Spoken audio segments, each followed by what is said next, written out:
how do you have a follow-up conversation to that email saying you want to help that feels just as genuine as that email pitch that you want to help?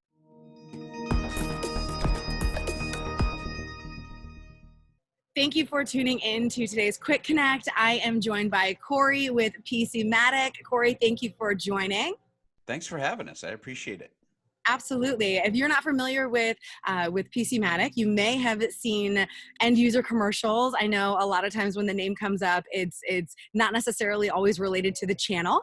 So I want to give Corey. Corey is the vice president at PCMATIC, and I want to give you an opportunity, Corey, just to bring your brand to light and share with anyone watching what your channel play is and how you make sense to MSPs or other reseller partners that may be tuning in. No, I really appreciate the opportunity to talk about it. It's, the company's been around for 20 years now. Hard to believe, but 20 years. Very focused in the consumer space. That's where we started. That's where we've really built our presence and built our niche. But about 5 or 6 years ago, we increasingly saw bigger opportunities in that SMB kind of sled space. We had people in those spaces using our consumer product. As we investigated what it would take to launch into that, we realized the logical way to do that was through the channel and increasingly through our MSP partners. So what we've done in this past 5 to 6 years is we've been able to grow that side of the business and really developed a partner program. Anybody can go roll out a channel partner program, right? And do the traditional, bronze, silver, gold thing. Right. Anybody can do that. What we've really committed to do is try to do something a little bit different, both from a product standpoint, because we think we have a unique story to tell there, but also in terms of how we go to market and how we can leverage what we've been able to really excel with on the consumer side from a marketing standpoint and leverage that for the B2B side of the house, which means bigger benefits for our partners too.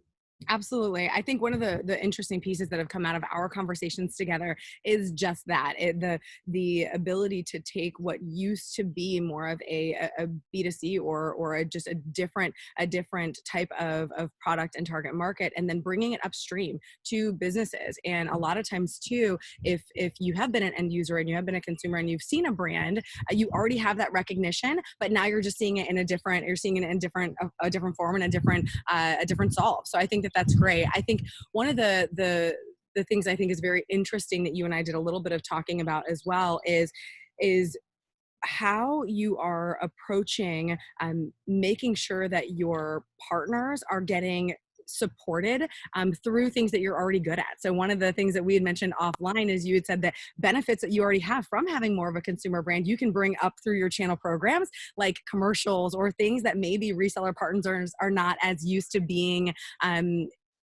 either involved in or a part of because of where they sit in the channel. So I think that that's really neat.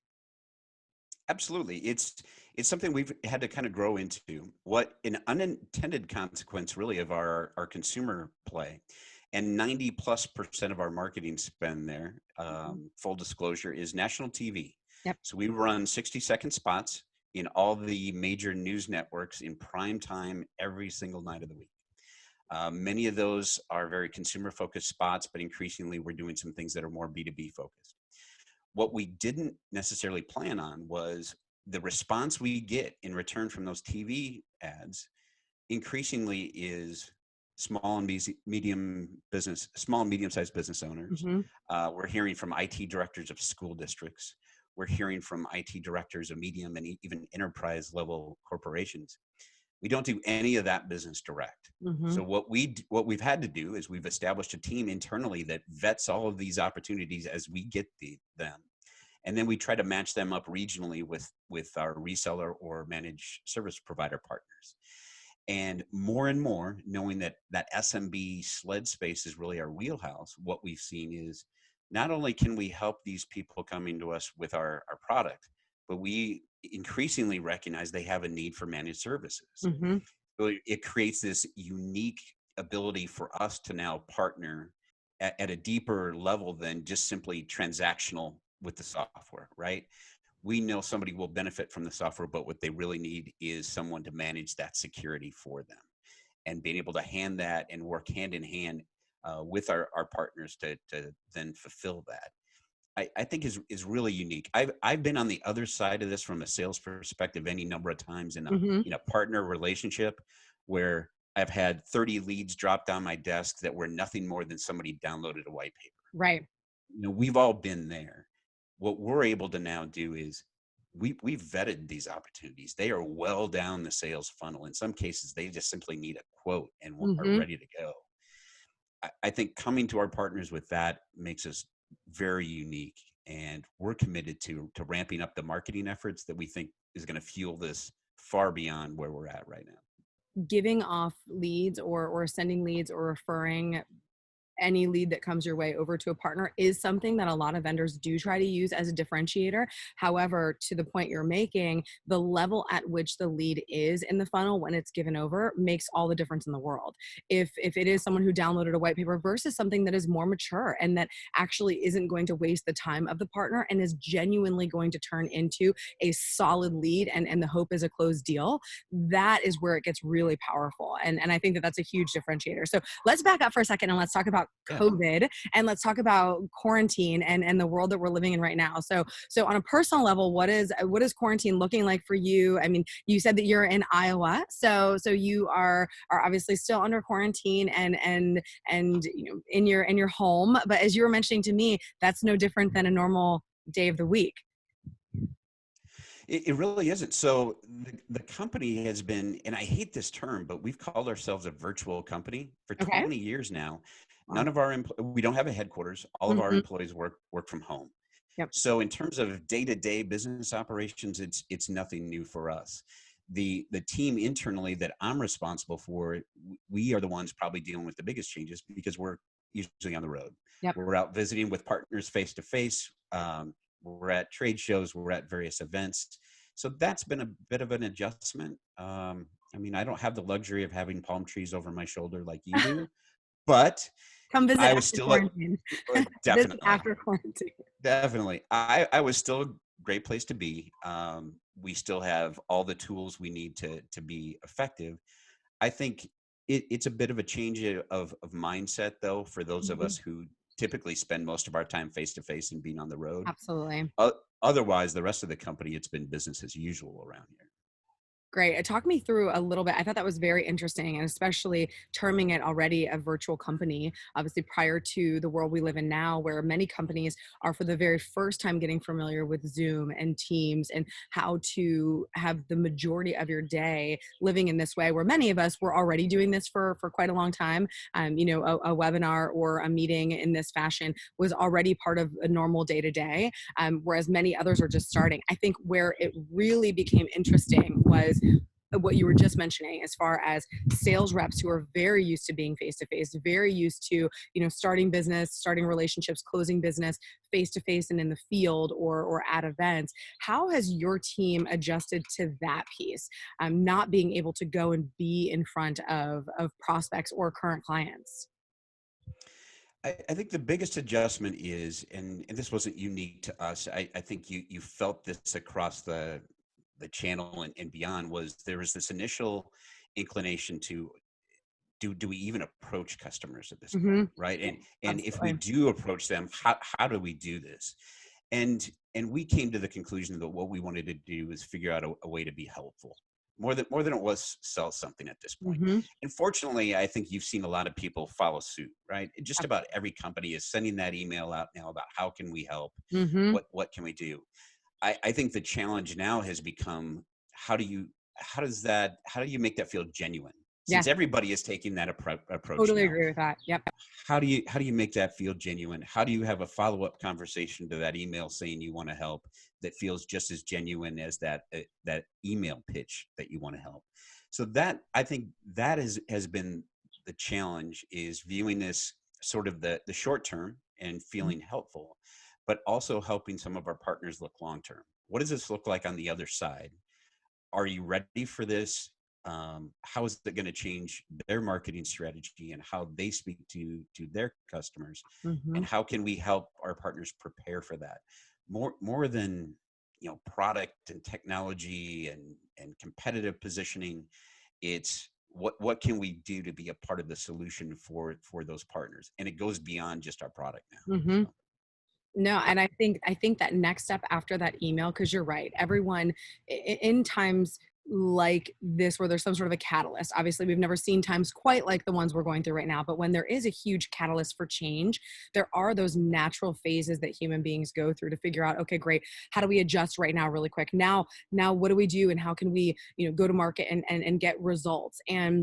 And then also how, like, what does that even look like? And the reality is that business as usual should have always been being helpful, and should have always been selling to help and giving a solution that someone needs or that they might not know yet that they need, but through the value add that you can provide and share that story, you can prove that to them that this is going to be helpful and save them money, or help them, become more efficient, whatever the case may be. Now though, I call it bandwagon marketing, where someone sees something worked, which may have been someone saying, oh, let's see how we can help. Oh wow, that's really getting some traction, that's really working. But now once people start to jump on that bandwagon, it's always really when the rubber meets the road, what happens underneath that email, what does the help really look like? And those are the companies that win. Who is providing the real value? Anyone, just like any company can say, I've got the best security solution, I've got the best managed services offering. You know that that's true or not once you start really engaging in that conversation and engaging in that relationship. And then ultimately, consuming that product or service, that really is telling. But I'm with you. I think it's those next layers now, not just saying I can be helpful, but what comes after that. Are you helpful? Are you consistent too, with whatever it is that you're doing to add value or be helpful to any of these businesses? So I'm definitely with you, and it's an adjustment period, but all of these sales teams are finding a way to make it work, and surviving. So it's pretty neat to see how creative everyone gets. Talk me through a little bit of from a security perspective. What are you seeing happen? More on the product side in the space. Do you have examples of opportunities that you've had to be extremely helpful during this time, or just things that you've seen or your team has seen front lines? Yeah, I think it's really twofold, and it all traces back to the whole mass migration to work from home, Yep. right? Um, what I remind everybody of is that all the security issues that we've been preaching about for the last year plus, right, Mhm. and doing everything we can to educate the public about, none of those have disappeared. They're all still there, Mhm. if not accelerated now by the fact that you've got all of these folks plugging in from home, right, and the potential vulnerabilities of their home networks, of Mhm. the fact that maybe they're using their kid's computer to log in and do work, and the Right. security concerns that go hand in hand with that. Mhm. So I think it's just simply accelerated all of these issues that have been out there. Ransomware being a big topic. Right. That's gone nowhere. There are just simply new opportunities now for and new attack vectors around Mhm. that. So, our play has been twofold. One, the technology we offer essentially allows you to lock down a device and set it up so that if anything attempts to execute on it, you've clicked on a UPS receipt that ends up being something else and tries to deliver a malware. We're just Mhm. going to block it and stop it from executing. If we don't recognize it as a known good, we're just going to stop it. And so what I think we're seeing more and more, and we're a piece of this, is this zero trust kind of default deny approach. Mhm. Knowing that everybody's at home, knowing that you don't have the IT staff over your shoulder to support you and set up all the security parameters that you would normally get at the office. What can you do now for this work at home employee, either using a personal device or hopefully they've got a work issued device Mhm. to manage that and make that more secure. So we've got a piece of that. The other thing is, how are these employees remotely accessing work information, right? There's any number of real security holes in these remote desktop protocols out there Right. that people are using and trying to leverage for remote work, that are just ripe with problems. And Mhm. we've got some ways to be able to manage that and allow our MSPs to better control that on behalf of their customers. So, you know, it kind of traces back to, people would always hear that we are a virtual company and we Mhm. work from home. And I would always tell people, the number of folks I talk to on the phone on a daily basis that are doing exactly what I'm doing, working from home, was just increasing every year that we did this. Mhm. So I think we were all headed this direction anyway. I think this has just become the tipping point, right? Mhm. And it wouldn't shock me if fewer and fewer folks end up going back to the office someday, which means there is a new whole subset of security opportunities out there Yeah. for technology service providers to fulfill that gap now and cover that gap.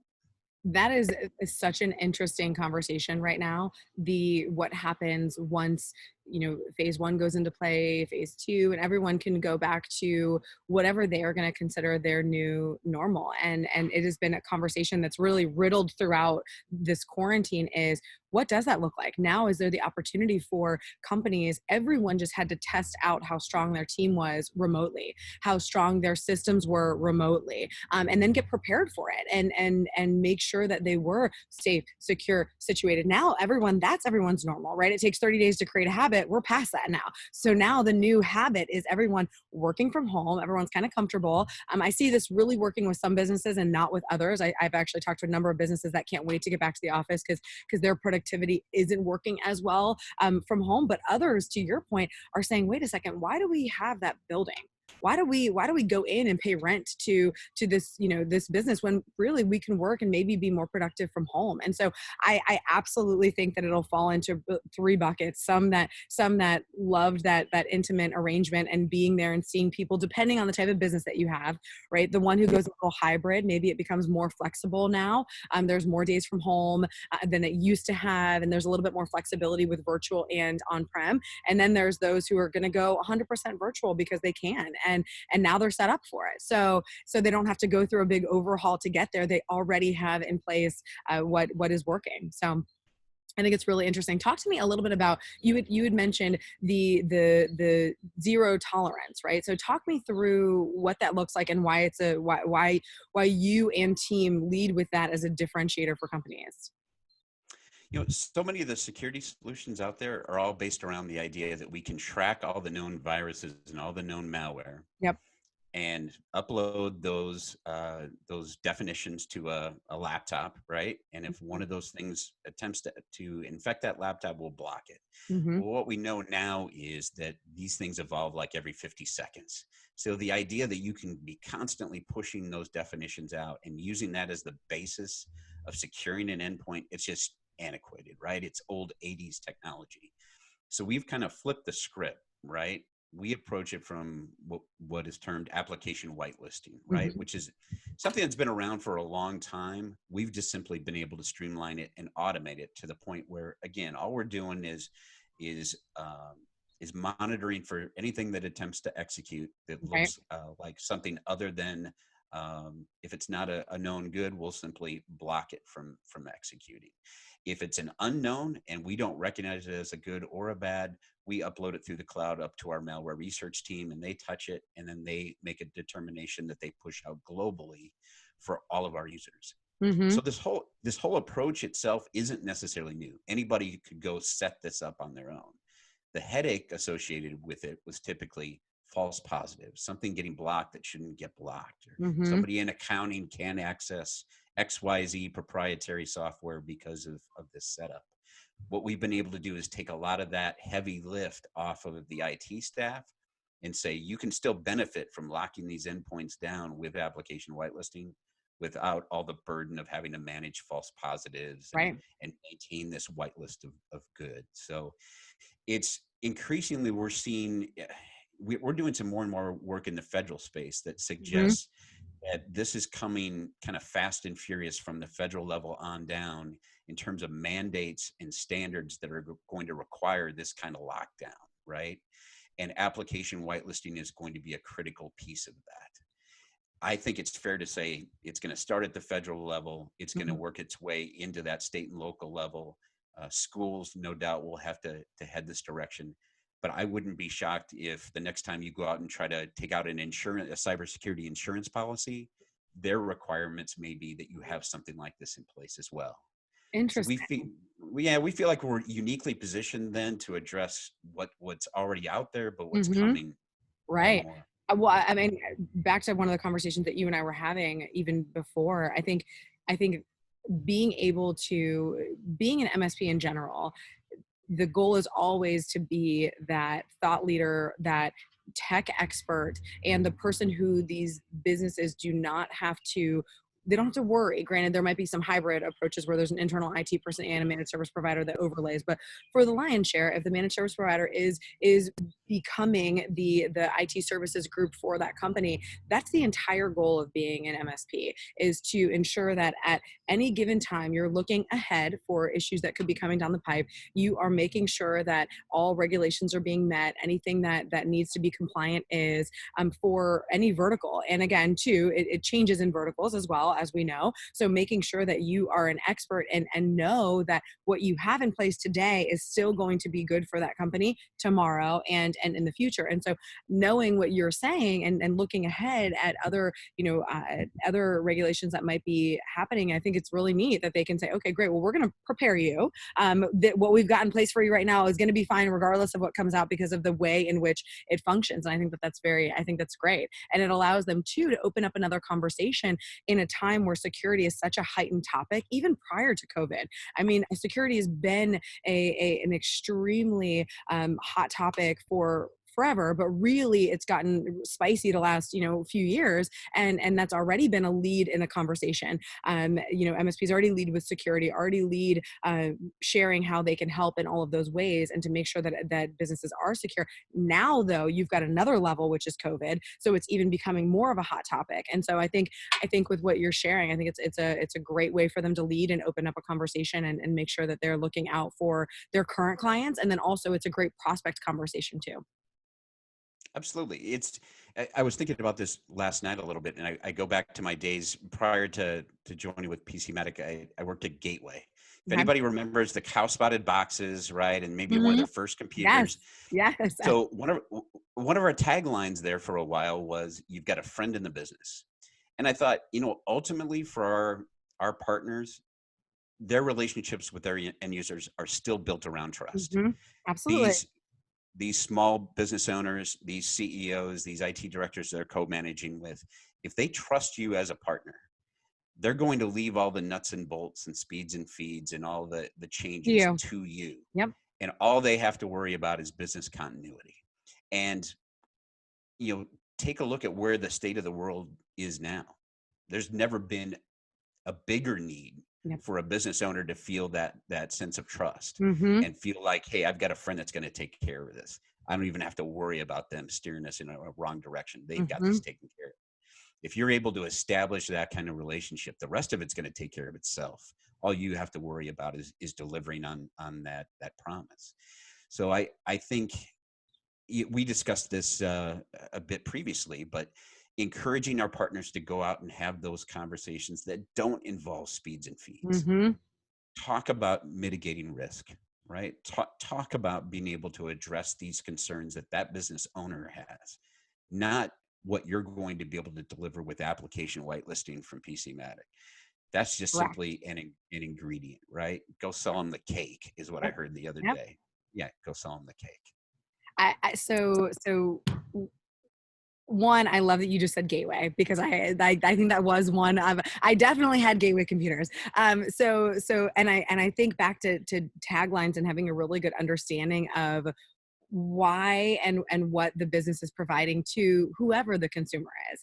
And in our space, you're absolutely right. It is a friend in the business. It is a trusted advisor. It is someone to lean on with the things that aren't your expertise, right? If you're selling into a school, or if you're selling into a hospital, or if you're selling into a law firm, they have their own expertise. That's what the business is founded on. IT is not that. So that's the entire point of having an expert in a managed service provider partner to be that for you. And one of the things that you tap into that is an age old opportunity for improvement in our space is, what is that conversation when you go into any one of these businesses? What's the angle of the conversation to add that value that we initially talked about in the beginning of our chat right now?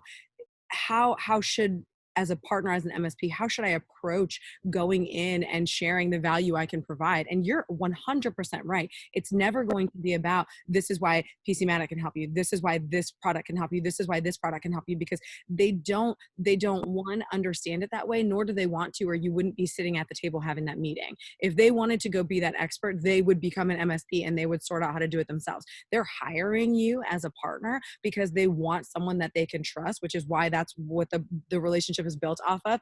In the beginning of a sales process, you're building that trust. Like I said before, you don't actually know if someone's product is that great until you become a client. So when everyone leads with things that, one, is the wrong angle, so it's based on product, not on the relationship, or it's based on, we've got the best service. Well, these are things that people don't really know until they become a client. So you've got to build on other things that you can prove out right there in the beginning of that relationship to earn them becoming a client. And one is tailoring the conversation to them, which is, what are your needs in the business? Where are you trying to get to? What is going to help you grow and become more efficient and sleep better at night and hit your growth goals and everything else that they have in their wish list of dreams for the business. And so I absolutely agree with you, making sure that you're going about it from, how are you going to help solve this business need? And then bring in whatever products and services that you've built these other relationships, like with PCMatic or others in the background, bring those forward, because you know those are going to solve the problem that you just addressed. And that's where the win is. The vendors are happy because they're getting pulled through and that relationship still stands and is wonderful. And the business is happy because they've got someone that they trust to just solve whatever the problem was, however they decide to solve it. Here's something that underscores the need for exactly that approach, and it underscores the need for marketing services like you guys Sure. deliver at your company. There was a survey that hit yesterday that said 60% of business owners, only 60% of business owners know what phishing is. Only 30% Mm. of business owners know what ransomware is. All right, 30% of business owners, only 30% know what ransomware is. That right there is an opportunity for any managed service provider that's watching this right now to walk in and educate a customer about what ransomware is and how Absolutely. that concern can be absolutely alleviated by what they do. I think that's a great angle. I mean, I see a lot of surveys, obviously, from the standpoint of what are your biggest hurdles as an MSP, and those numbers are always astounding. Some of the stats that I find really interesting are that it is always sales and marketing, two biggest issues inside of partners all the time, is the number one on any survey that I have seen in the past 2 years go out with multiple questions. Do you feel as though you'd like to be supported better by your vendor? Do you feel as though you need more product knowledge? Do you feel as though, is certifications an issue? Is this, and then it's sales and marketing. And then it is, 90, 95 and above, depending on the survey, that is the issue for these partners. And back to something as simple as the way you structure the conversation and the way that you show up at the table for these appointments with businesses, I think is definitely the first step. And then you get further than that, and it's all about, how you partner with your vendors, how you go to market with a story about your own brand, and then bring in vendors to cherry on top of your own brand. But you've got to have your own story. You've got to have, a really good understanding of who you are as a business, and the value adds and the differentiators that you've got that speak in the language of any business that you're going into. Not, again, back to the speeds and feeds. It's about how you're going to help businesses grow and prosper. So I think it's so true. And I'm a big LinkedIn guy, right? So I'm yeah. out there looking at all sorts of LinkedIn activity. To this day, you see partners that are out there trying to reach their prospective customers or Mhm. engage with their current customers, and they're getting way too far into the technology.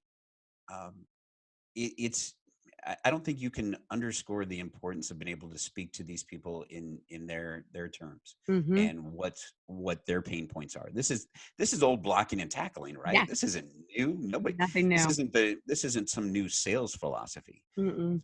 But I think it's worth the reminder, because we still hear it. I've heard it within the last week from partners that want to go out there and have deep conversations with their customers about Mhm. technology, and I'm the first to remind them that we'll support you if you want to have that kind of conversation. But Yeah. more importantly, let's figure out what the concern of the business owner is, and then let's frame the conversation about how you, as the MSP, is going to help alleviate that concern. Mhm. And doesn't have to be about what your security stack consists of. No, and typically it won't be, right? So back to the adding the value. In order to be valuable, you have to know what's valuable to that person. So it's all about what someone else sees as value and what they need and want. So the only way to figure out what that is to ask and to listen. And something that we talk a lot about at Marketopia is people will tell you. People always will tell you what they want. And people are happy to talk about themselves and what they need, especially if you already get a seat at that table. They are willing to share and overshare, especially if they do have a need. And the goal at that point is to listen. You shouldn't already know when you're showing up at a business what they need or what you have to offer, because you have no idea what their specific needs are. And the goal is that you have all the recipe items. Back to your cake analogy, you've got all the recipe items. You need to figure out what kind of cake they want to bake and what's going to be the best for them. And then you go back and you say, okay, great. I understand exactly what you want your final product to look like. I get what you need in your business. I get what's going to make you happy and delighted. Now let me go back, figure out what recipe items and figure out how we want to bake this cake. And then I'm going to propose it back to you with everything in there that makes sense. That's what makes a proposal easy to sign. And that's what makes, deals easier to get, because you listen and you're giving them what they asked for. If you give someone what they asked for, it's very hard to turn down, because this is what I wanted. So I think that's where a lot of sales individuals go wrong. And many times too, it's because a service individual is playing the sales individual's role, and not all the time is the right person in the sales role inside of MSPs or partners. So I think that's another thing to look into. But once you do have a salesperson, then it's all about figuring out what the actual needs are. So if I'm a partner and I'm listening to this right now, what are some takeaways from your standpoint that you would love for partners to know and understand about either PCMATIC or security in the space right now? Anything that you want to just share? I think it's a few things. One thing from a technology standpoint, we feel like we're giving partners a real edge right now, being ahead of the curve on this more aggressive zero trust endpoint security piece, right? I think we're going to rapidly see this thing build on itself over the next year or so, and being able to help partners be out in front on that and being able to deliver it to customers is going to be important.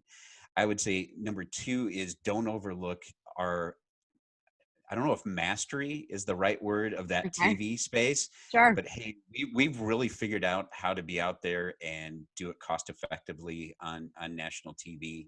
And we're always looking at ways to tweak that to potentially include our partners down the road. Mhm. We've even kicked around the idea that maybe someday we'll feature some of our MSPs regionally, right, I think as that's part of great. these ads. So that coming is something new. But the final piece, and this is kind of what we've discussed this whole time, is this ability to see beyond just the technology that you're selling. We're really trying to go out of our way and trying to help fulfill that gap that a lot of our partners feel about the lack of sales skills or lack of marketing skills. And whether that's something we can deliver as a team, as a channel Mhm. team here at PCMatic, because we have a lot of that expertise, but we're also connected with great companies like yours Mhm. that we can point them to, and being able to help put a kind of a cohesive package together that allows them to build their business. They know what they're lacking. They tell us consistently in our Mhm. surveys. We hear it too, right? It's Mhm. they need sales help, they need marketing help. Right.